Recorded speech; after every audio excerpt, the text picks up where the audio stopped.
Hello and welcome to the Columbia Daily Tribune's Behind the Stripes football webcast. This is Tribune sports editor Joe Waljasper along with Tribune football beat writer David Morrison.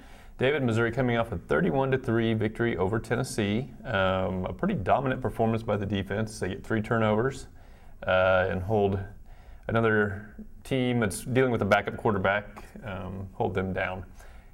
Do you think Missouri now has a defense that is capable of shutting down some of the better teams now on the back end of the schedule? And specifically, I'm talking about Mississippi and Texas A&M. Well, no.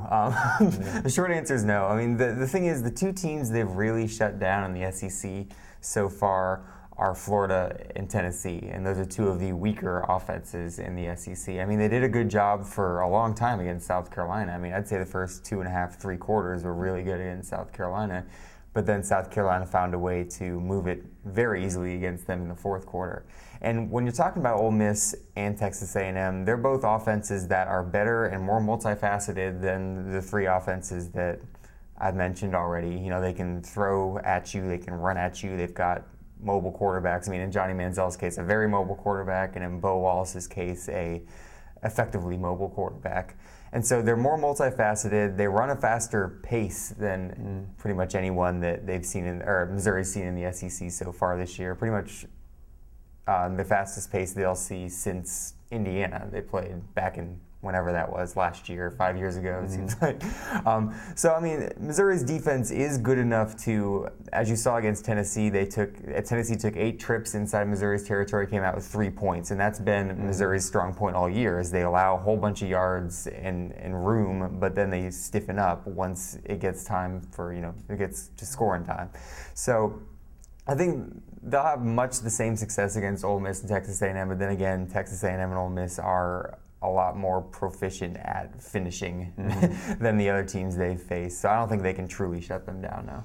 Yeah, I guess you'd almost have to define what shutting a team down in this day and age really means. Missouri, the most points they've given up is 28, which you've seen a lot of games contested in the 40s. That is pretty impressive. So, but I would say you're right. Maybe since the Georgia game, those 2 teams will probably be the best offense Missouri will face. Missouri gave 27 to South Carolina, but that was also including 2 scores in overtime. So in regulation, they were pretty impressive against them too. So they probably, if you were looking at the best defenses in the SEC, I think probably Alabama's one, but Missouri is maybe in the conversation after that of maybe 2, 3, 4 in that range, which is way better than we would have ever expected. Yeah, I mean, the thing is, there really, besides Alabama, there really isn't a shutdown defense in the SEC, kind of like you were saying. I mean, I would put Missouri kind of in the tier right beneath Alabama as far as creating turnovers and sacks and just, kind of momentum-changing plays.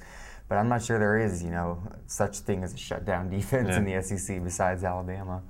Okay.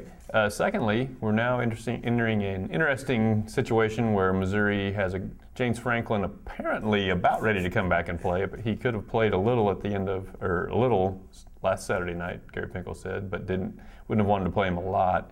So he would probably be able to play this week, and then he was a little more coy Monday at his press conference. I'm not sure he's that interested in letting anyone know whether James Franklin's going to play or not, but it sounds like he's probably close to ready, if not ready. How would you imagine they would move forward with this situation?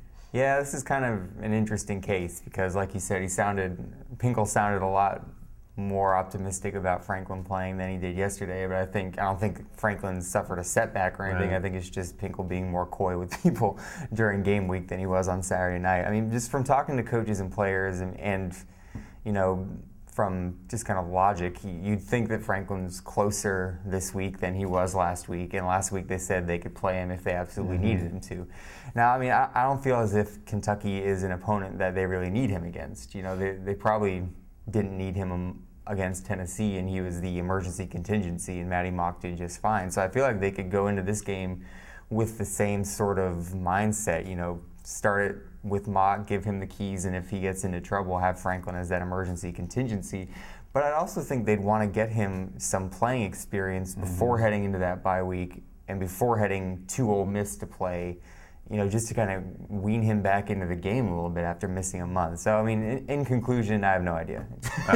Well, I think that if he is healthy enough to play, I probably would go ahead and start him, and then if you can build up a good enough lead, then take him out and put Matty Mock in, just because I think, like you were saying, it would be a lot easier for him to play against Ole Miss if he had a little bit more of a taste for it again. But if it's a situation where he's,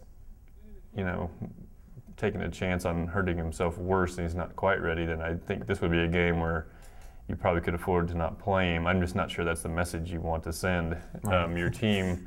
I think if you send James Franklin out there at the first snap, the message you're sending your team is, it's full steam ahead. Let's beat these guys, and we're not screwing around. So, I guess if I was going to play him at all, I would start him. Right. But you would like to think Missouri would beat Kentucky one way or the other. Mm-hmm. We'll see. Lastly, we're getting close to the end of the season. Who do you think Missouri players are that would deserve consideration for all SEC honors?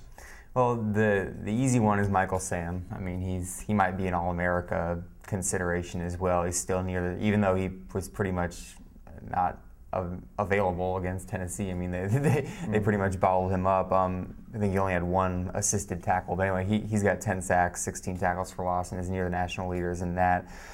As far as the rest of the defense, I mean, I don't know that anybody's got individually, eye-popping numbers that could have them be considered. I mean, E.J. Gaines has his 4 interceptions, but he's missed a couple games. I don't know if that kind of factors into the thinking. And then on offense, I mean, a couple of those offensive linemen probably should get some consideration. Justin Britt, definitely. Evan Bain, probably, too. He's having a real good year, not only snapping, but run blocking as well.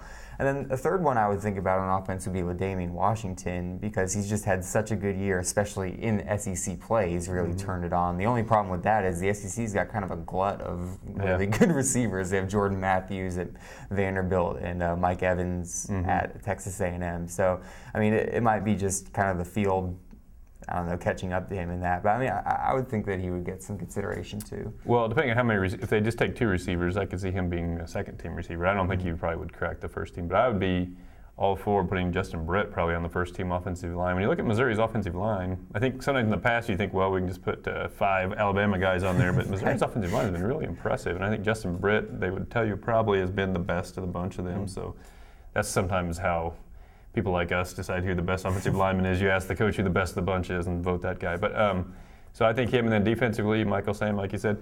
E.J. Gaines, the fact he did miss 2 games, that probably would, actually 2, almost 3 games, because he got hurt early against Georgia. He's been good when he's been in there, but has missed a pretty healthy portion of the year. And their other defensive ends are kind of like the running backs in that they're all effective, but they end up splitting the stats so much. I don't know that they're going to get much love.